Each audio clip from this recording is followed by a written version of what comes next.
Bosnia, once the site of some of the worst atrocities and genocide during the Yugoslav war, is once again being engulfed by the flames of populist nationalism.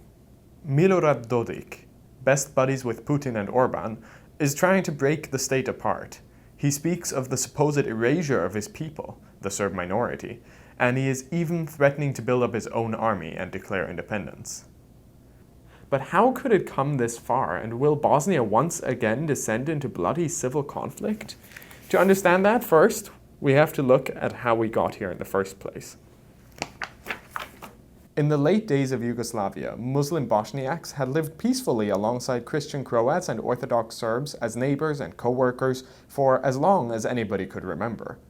But with strongman Tito out of the picture due to a chronic condition called death, Yugoslavia became destabilized. In the individual republics, and even within the republics, nationalists took over power. Socialist ideals, which enjoyed rather high popularity, were shattered, and Yugoslavia splintered. What followed was the worst and bloodiest conflict that Europe had seen since the Second World War.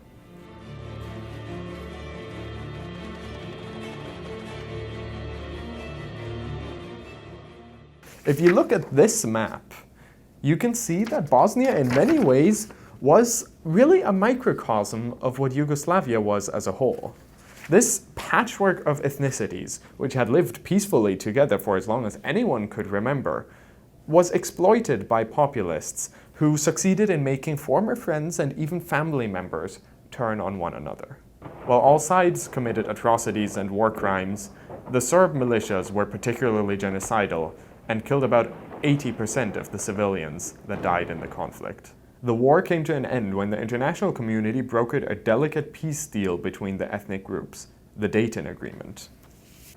And this document, these pieces of paper, remain the basis for the Bosnian state up until this day, almost 30 years later.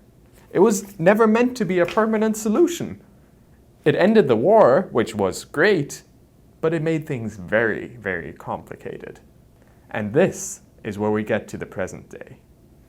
Bosnia and Herzegovina, as the new country was called, is split into two separate, largely autonomous countries within the country.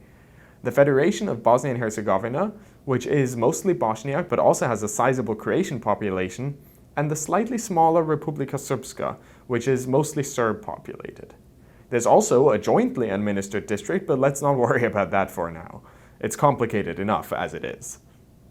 The Federation of Bosnia and Herzegovina, the Bosniak but also somewhat Croat part, is split further into 10 cantons with each their own parliaments as well. What's more, the EU and the US remain heavily involved in the country's politics. The most powerful office in the country, in fact, is not elected, but rather appointed by those outside powers. Currently, it's a former German Minister for Food and Agriculture, Christian Schmidt, and this office, known as the High Representative for Bosnia and Herzegovina, has practically unlimited powers to dismiss officials, veto laws, and even instantly pass laws of his own. And you know what? At first, things were looking up. They were going fine. But soon, corruption and cronyism, encouraged by the complicated structure of the Dayton Agreement, crept into the country and just completely debilitated it. By 2010, regional nationalism was a marked and increasingly harsh staple of Bosnian politics. Enter Milorad Dodik. Remember this name? He controls the majority Serb part of Bosnia and Herzegovina, Republika Srpska. Dodik has been working hard to make the state as defunct as possible. He was the first example that showed that the Dayton incentive structure didn't just preserve the old nationalists who were, present at the creation of the system, but it generated new ones. Dodik claims that Serbs are being relegated to second-class citizenship by Sarajevo, and he wants even greater autonomy for Republika Srpska. Although he has so far avoided calling for outright separation, he has called for referenda, and the implications are clear. Using his power over national politics, he has thrown a wrench into any effort to further integrate Bosnia or prepare for its accession to the European Union and NATO, both of which are medium-term goals and have been medium-term goals for almost 20 years. his actions have put him into direct conflict with the High Representative, an office that Dodik sees as illegitimate anyway. So, will there be another war then? The good news is, at the moment, the answer is probably no. People saw the social fabric unravel once. It was bad enough the first time. They're afraid if they pull that thread, it all comes apart, and they don't want to go back there because it sucked. You can't get more reasonable than that. That's as reasonable as it gets. But unlikely doesn't mean that it's impossible. Bosnia's troubles have also opened the door wide for foreign actors vying for influence in the region. Russia supports Dodik's Republika Srpska.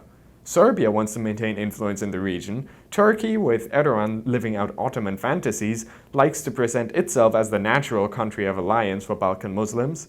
The UAE is involved. Hungary has a keen interest in spreading its illiberal democracy. China has used the chance to invest and buy influence. And all of that in a country with the EU and NATO on the ground right now. What is clear is that Bosnia is on a downward spiral. And it is a ticking time bomb, especially for the people that live there. Conflict may seem unlikely right now, but so did it right before Yugoslavia disintegrated in the 90s.